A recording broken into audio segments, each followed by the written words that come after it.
بسم اللہ الرحمن الرحیم۔ السلام علیکم۔ مشہور عباسی خلیفہ ہارون الرشید اپنے دونوں بیٹوں امین اور مامون کے ساتھ نماز پڑھنے مسجد کی طرف جا رہے تھے کہ اس نے ایک عجیب منظر دیکھا۔ اس نے دیکھا کہ اس کے دونوں بیٹے ایک دم مسجد کے گیٹ کی طرف دوڑنے شروع ہو گئے،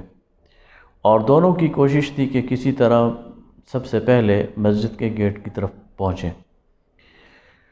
اور دونوں ایک ہی وقت میں مسجد کے دروازے پہ پہنچے، اور ہارون نے دیکھا کہ ان دونوں بچوں کے جو استاد تھے ان کی جوتوں کی طرف وہ لپکے،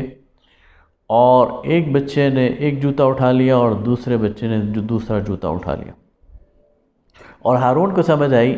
کہ اس کے بچوں نے استاد کو مسجد آتا دیکھ کر اس لیے دوڑ لگائی کہ سب سے پہلے استاد کے جوتے کون اٹھاتا ہے۔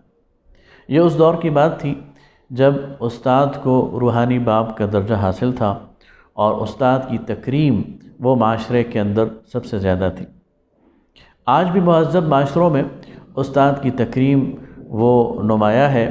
ہر جگہ استاد کو عزت سے نوازا جاتا ہے۔ اگر استاد عدالت میں حاضر ہو جائے تو جج اس کے لیے کرسی پیش کرتا ہے، اگر استاد بس، ٹرین یا جہاز میں ہو تو اس کی تکریم کی جاتی ہے، دفتر میں پہنچ جائے تو اس کو عزت سے نوازا جاتا ہے، اس لیے کہ کوئی بھی شخص جو جس منصب پر فائز ہے وہ استاد کی وجہ سے ہے۔ اگر آج کوئی ڈاکٹر ہے تو استاد کی وجہ سے ہے، اگر آج کوئی انجینئر ہے، اگر کوئی آج سول بیوروکریسی میں یا آرمی میں کسی اعلیٰ عہدے پر فائز ہے، یا دنیا کے کسی شعبے میں ہے، تو آج جہاں بھی وہ ہے اس کی وجہ اس کا استاد ہے، کہ اس کو استاد نے اس موقع تک اور اس مقام تک پہنچایا ہے۔ دوسری طرف جو زوال پذیر معاشرے ہیں ان کے اندر استاد کا وہ مقام وہ رفتہ رفتہ کم ہو رہا ہے۔ وہاں ہمیں نظر آتا ہے کہ استاد کی تذلیل کی جاتی ہے، وہاں ہمیں ایسے بھیانک واقعات بھی ملتے ہیں کہ استاد شاگرد کے ہاتھوں قتل ہو جاتا ہے، اور وہاں ہمیں نظر آتا ہے کہ استاد پر لاٹھی چارج کیا جاتا ہے۔ آج بدقسمتی سے استاد کو ایک قابل فروخت چیز سمجھ لیا گیا ہے کہ جس کی فیس مقرر ہے آپ فیس دے دیں اور اچھے سے اچھے استاد کو مقرر کر لیں اور اس کی خدمات حاصل کر لیں۔ ایک اور المیہ ہمارے سامنے یہ آ گیا ہے کہ ہم کانفیڈنس کے نام پر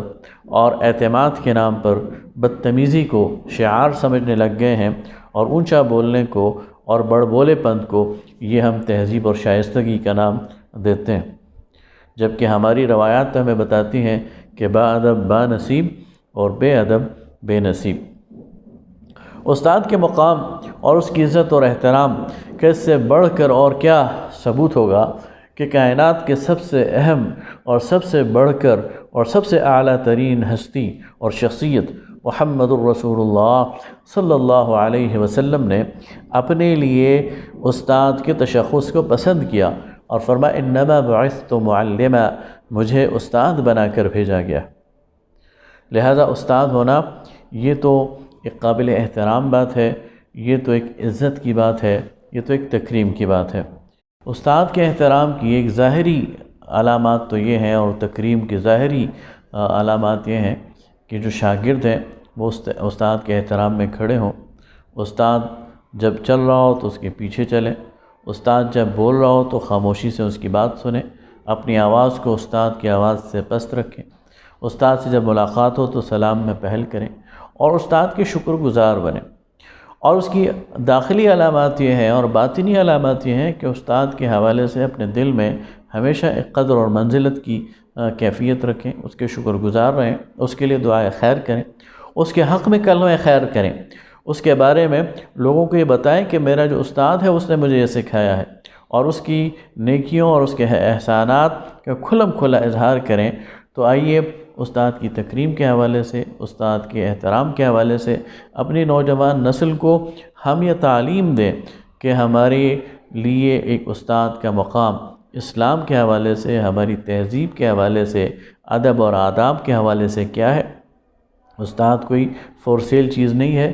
ہم بے شک اس کو فیس ادا کرتے ہیں، یہ اس کی معاشی مجبوری ہے، اور یہ اس کا حق ہے، لیکن وہ جو ہمیں علم دے رہا ہے وہ بہت بڑی چیز ہے، وہ انمول چیز ہے، اس کی کوئی قیمت نہیں ہے، اور وہ ہم پر جو احسان کر رہا ہے ہم اس کے احسان کا جواب نہیں دے سکتے۔ لہٰذا معاشرے کے اندر استاد کے احترام کو ایک دفعہ پھر رائج کرنے کے لیے اور قائم کرنے کے لیے اساتذہ کو بھی کوشش کرنی چاہیے، والدین کو بھی کوشش کرنی چاہیے۔ ایسا نظام ملک کے اندر لانا چاہیے جس میں اس اساتذہ کو رسپیکٹ اور تکریم ملے، اور جس معاشرے میں استاد کو تکریم ملے گی وہ معاشرہ وہ ترقی کی طرف جانے والا ہوگا، وہ تعمیر کی طرف جانے والا ہوگا، اور جس معاشرے میں استاد کے احترام اور عزت میں کمی آتی جائے گی وہ معاشرہ لازماً زوال کا شکار ہونے والا ہوگا۔ بہت شکریہ۔